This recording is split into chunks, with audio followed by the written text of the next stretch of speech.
Welcome to Behind the Campaign, the podcast where marketers pull back the curtain on some of their best marketing campaigns. I'm here today with the CEO and founder of Storyblok, Dominik Angerer. Hello, Dominik. Hey, Andy, and thank you so much for having me. It's a Sure, pleasure. no problem. First of all, for people who are not familiar with Storyblok, tell us a little bit about what you guys do. Yeah, so Storyblok is a content management system, but with a slight twist. Instead of having a wonderful implementation already ready, we give your developers and your partners the tools to not just build a website, but also integrate it with AI, integrate it with mobile applications, screen displays. So think of one content hub to rule over all your displays out there. Very nice. That's a big job for a Definitely. piece of technology to do. So we're talking about a campaign that you guys rolled out, I believe, earlier this year, if I'm not mistaken. It is called the Joyful Headless campaign. Explain how this came about, kind of why now, what went into the thought process around this. Yeah, so CMS is boring. And we all know that it's about content management. It's still it's a place where content goes to die. Like we all know that it's the sad truth. People copy and paste stuff in, save and hit publish. And that's not true in Storyblok. So we tried to find a way how we can actually differentiate from all the other content management systems on the market. Because on a pure feature checklist, if you just compare us just on those checkboxes, you might say, oh, it's the same. They have a wonderful visual editor. It's a lot of workflows, really nice feature sets for all kinds of content creators and marketers. But reality is it's really, really good. And the only way for us to show that is to show difference. And we didn't want to come up with something that is not related to us. So what we asked our customers is, okay, how would they see us? How do they perceive the team, the experience they have with us in the sales process, but also in the support, in the hackathons that we're doing, the events we're doing?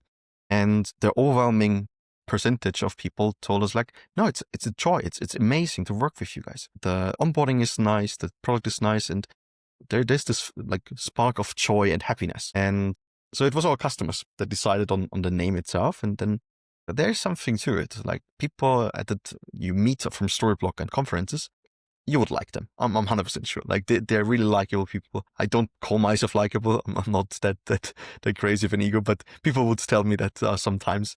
And it turns out that this Joyful Headless is the idea of making something boring, like a content management system that is built with APIs for developers, joyful for marketers. And that's the whole idea that we had. And turns out people like it a lot, actually.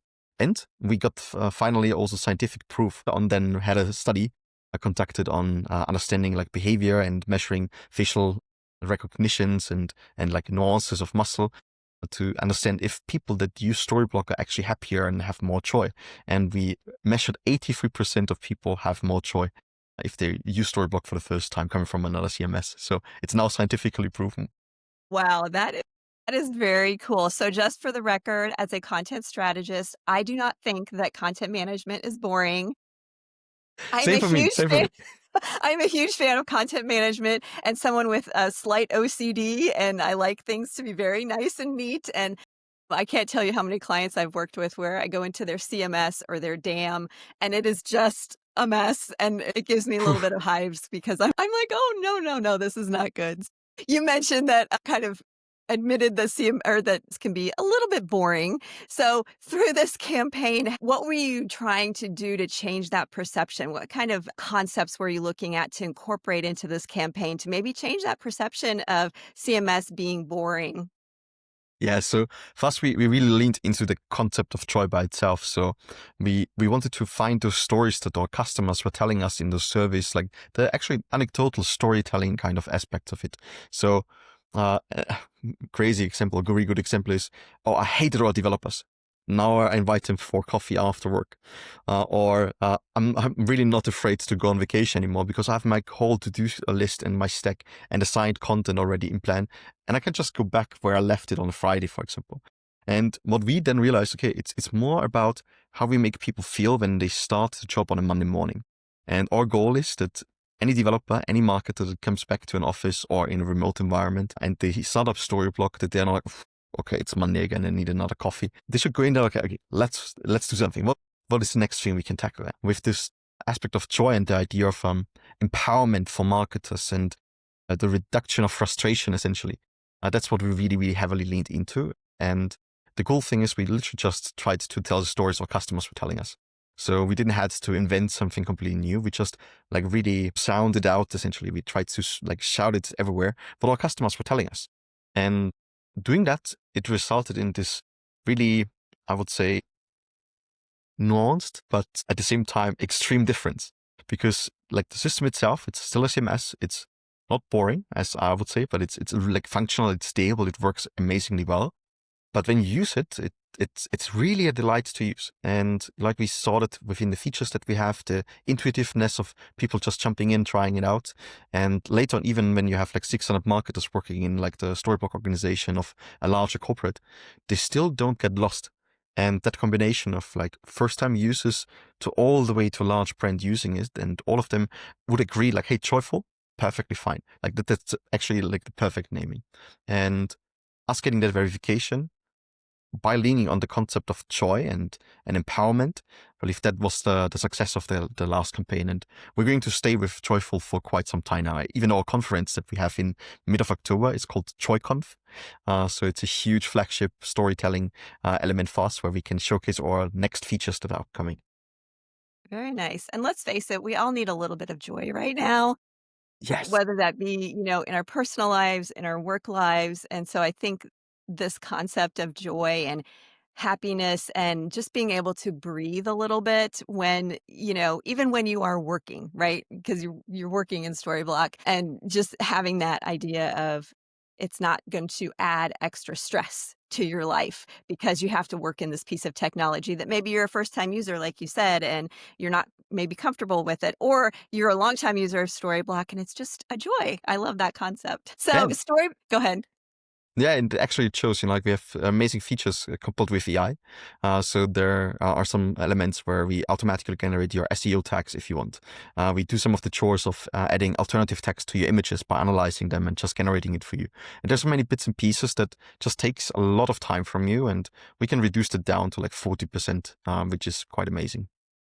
So you mentioned AI, which is where I was going as well. We can't have a marketing podcast or webinar or email or anything these days without talking about AI. You mentioned you have it in the platform itself. How has Storyblok been integrating AI into your content creation workflows? Maybe how did it play a part in this campaign? Something huge will come in October, so I'm not allowed to share too much about that. But what we have done in the past, and that's actually really cool, what we looked into is where are people spending most of the time in? Because what we realized is that it's good if they spend it in the content creation aspect of things, but as soon as they jump into the digital asset management system that we also integrated, or when they jump into the meta tags and description fields and so on, we realized they spend a lot of time that is unnecessary because we asked them if they like it or not. And turns out that's more of chores. And everything that is chores is somebody nobody wants to like. If you have to fill up the dishwasher 20 times a day, it's going to be annoying. Like we all know that, that's way too much.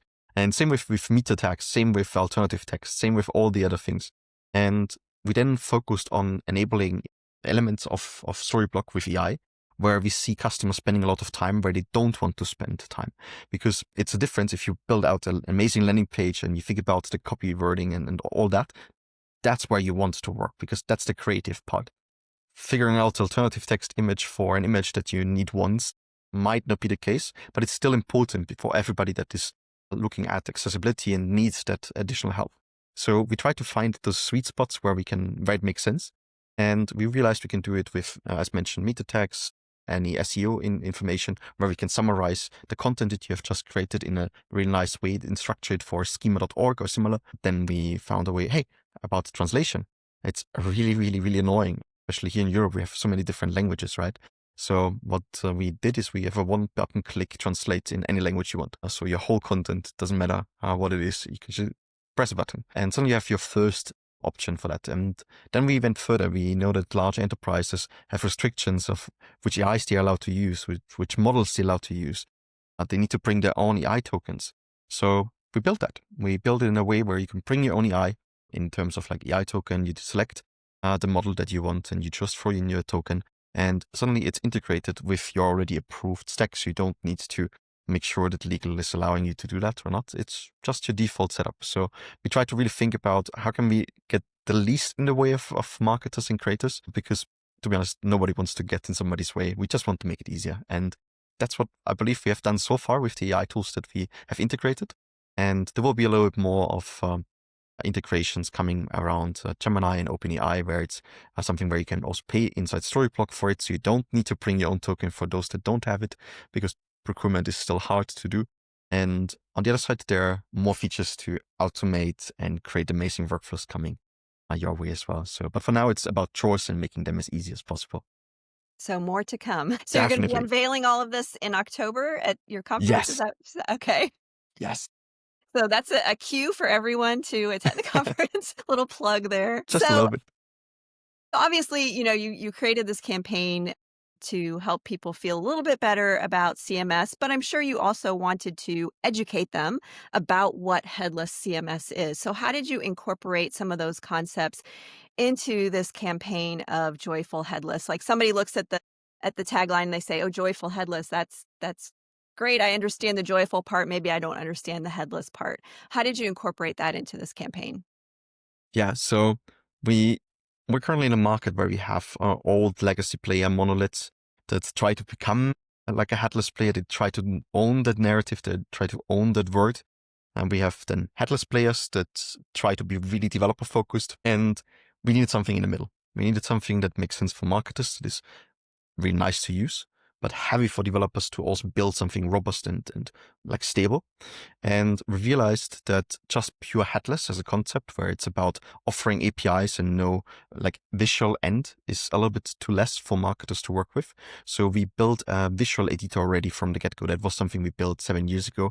And by now, I would say we have the best visual editor on the market. So when you go into Storyblok, you have a wonderful component-based visual editor. So basically cut your site into slices, and then you can rearrange them freely and adjust the content. And at the end, it still feels like you're building a site, but in reality, it's purely content. It's just data that is going to be sent out to developers.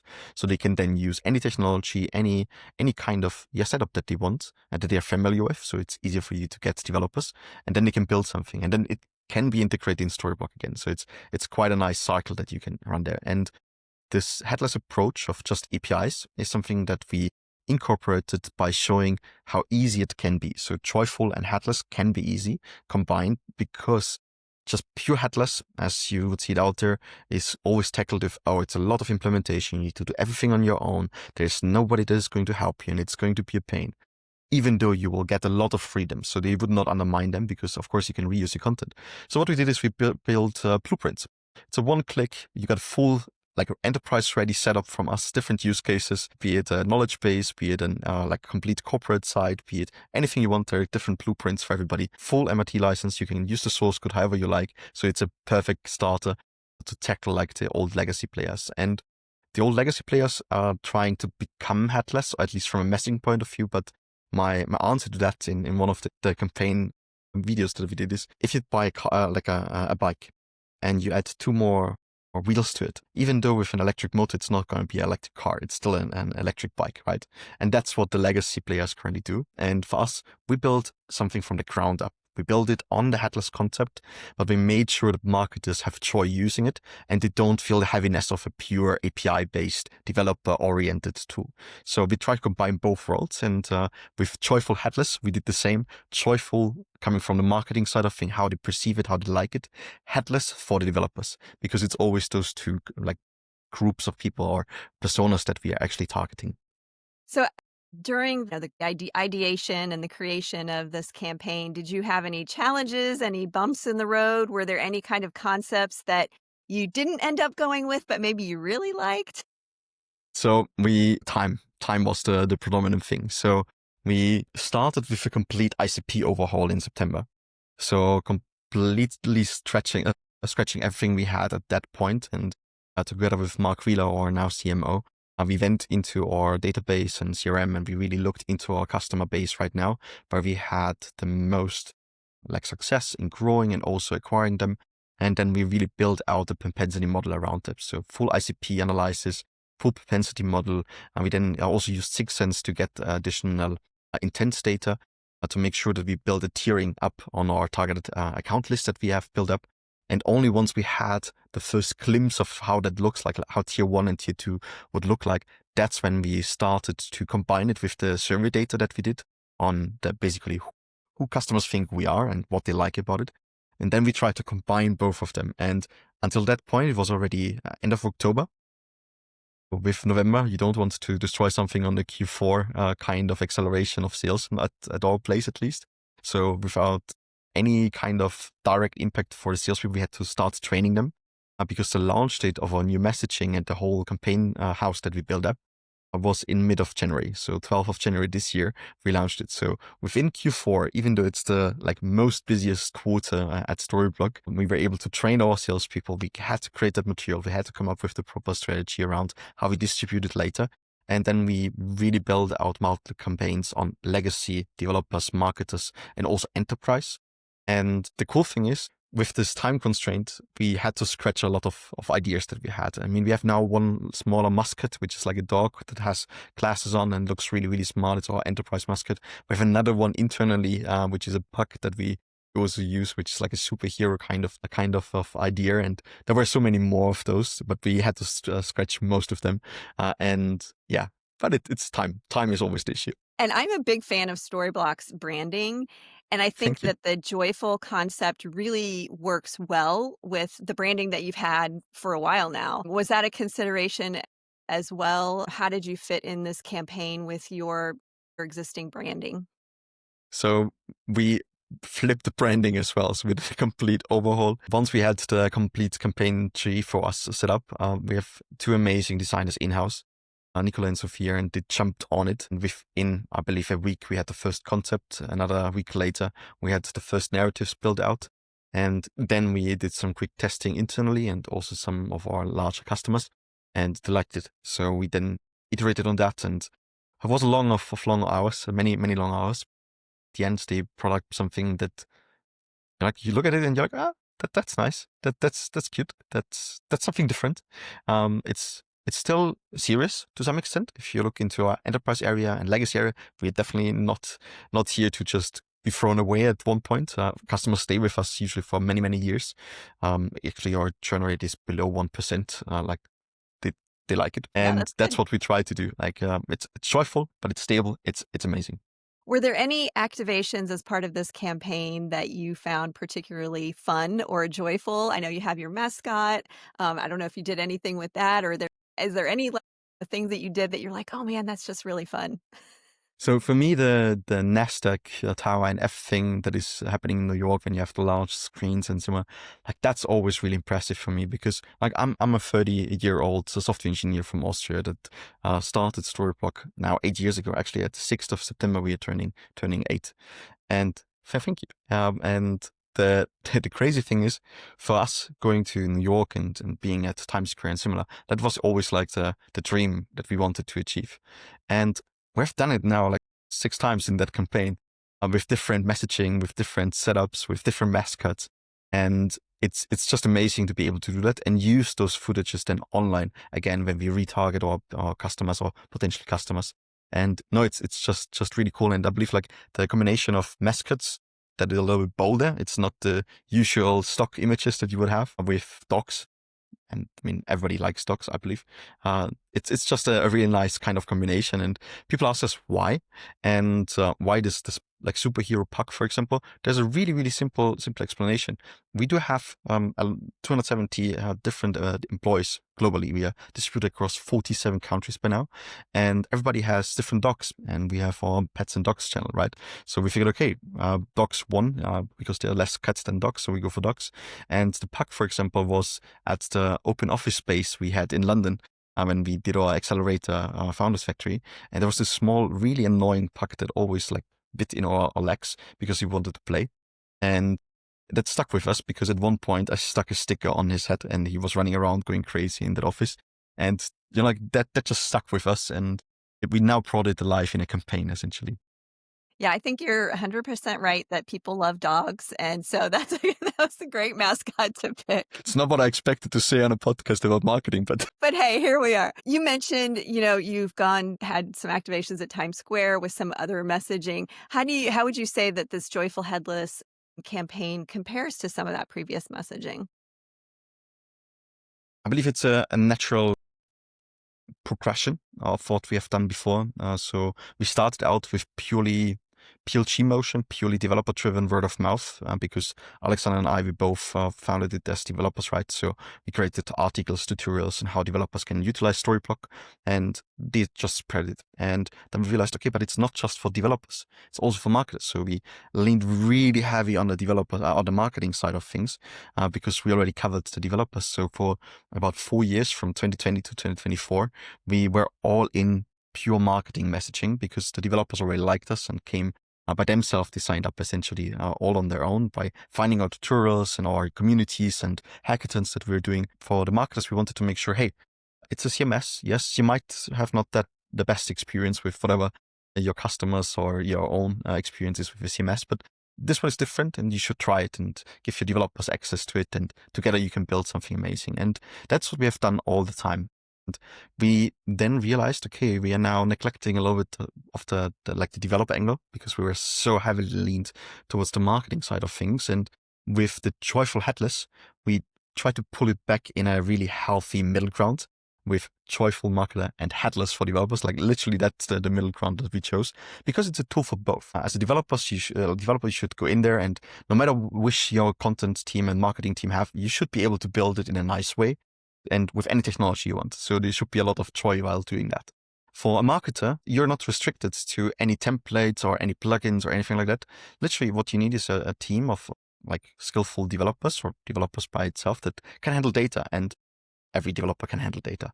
And the cool thing is they can then build anything you want, and it can be powered by Storyblok no matter what, no matter where.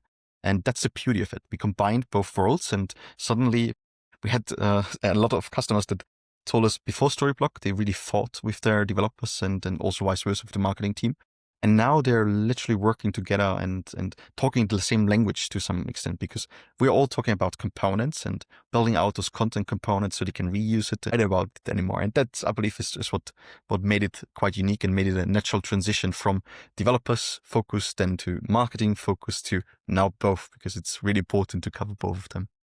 Having been in-house at a global company, I can definitely agree with you that there's always a rub between marketers and IT or developers when it comes to technology. Who owns what, and who makes the decisions about what goes where on the website and what you can do and what you can't do and all of that. So I think bringing those two together will make a lot of marketers and developers very happy. 100%. Are you bringing this messaging around Joyful Headless to those hackathons that you've mentioned? Definitely. So we brought a different set of merch. Of course, we tried to keep people cozy. So maybe some hoodies, maybe some beanies, all those typical kind of things that you would hope to get when you go to a hackathon. But at the same time, we always bring some ideas of our own. So when we want to build something or when we have ideas, we just share them with the community, and it turns out that people try to really, really engage with it and build it out. And then we try to sponsor some drinks and non-alcoholic, of course, as well. Some pizza. We realized, like, I'm a huge pizza fan. Me too. I could eat it I'm for really the rest glad of that my it's, life, yeah, every I'm meal. really I glad love it's cut pizza. off like this, but no, but it's really amazing because when you want to bring people together, the best thing you can do is just invite them for food, and they will do amazing things. So we try to just have an open kind of area, either with a customer. So we had O2 Virgin Media, like, host one of the latest hackathons. Massive success. The people there are just amazing. And what we have then done is we invited customers and potential customers from all different areas and sizes to also come there. Then we had our team do like proper food kind of corner for them, some drinks, and a lot of education as well, where we try to explain concepts and ideas, and like just the pure joy of this being free, because we obviously paid for it. It's just great because they can learn something, and at the end they go out of there with a new experience, new connections with different people, and they also build something that they can actually show to their team about, like, hey, that's how easy it could be. And that the experience is just amazing, to be honest. So you've had this campaign out for this.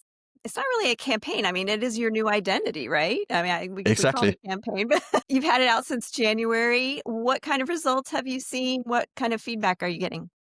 So we've fixed the pipeline creation per week at a higher quality pipeline. So we know that we have now like literally 90% on ICP when we go out there. When we do campaigns and we do ads, when we do all kind of paid media, which is quite expensive, of course, as all of us know, we now have an 87% hit rate on the ICP tier 1, tier 2, which is for me just mind-blowing. And if Mark ever watches this and tells me, the number is slightly different, sorry about that. That's the latest number I have in my head. But no, for me, the whole shift, you can feel the team, right? Because we trained them on the new messaging, the new identity, as you said. And people suddenly, oh yes, that's it. That's what we always wanted to communicate, but we were lost for words for that. So now we gave them the narrative, we gave them the story, the proper playbook and how we can communicate who we are and what we do. Because it's not just a product, it's also the experience that you have with our support people at events, the people that care about you with the customer success team that we have. And the whole surrounding experience. I mean, the numbers is obviously the best thing. We hit the last 3 quarters. So that's from a pure numbers perspective, just amazing, especially in this current economic time. It's really interesting that we were able to do that. We also go into Q4, especially in the US, with a 5x pipeline coverage for our account executives. We had one account executive overachieve Q2 by 350%. I mean, it's just mind blowing.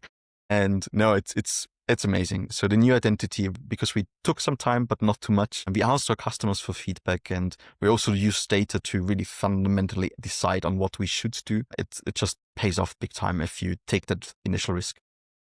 As you kind of said or touched on, it's almost a psychological shift. You know, it sounds like internally, as well as with your customers. Is that something that you like consciously thought of as you were developing this new tagline and this new identity, that you wanted that real kind of psychological, emotional shift when people thought about Storyblok? 100%. So for us, the most important thing is that we want to be seen as something different, because it is, when you use the product, when you use the features, we really combine both worlds, and we are the only content management system where I would say that's true. And obviously I'm slightly biased, but at the same time, I'm really, really certain about it. When you have a lot of people stay with Storyblok for a long time, not just on developer side and marketer side or customer side, but also internally. We have a lot of people that stay with us for a long time.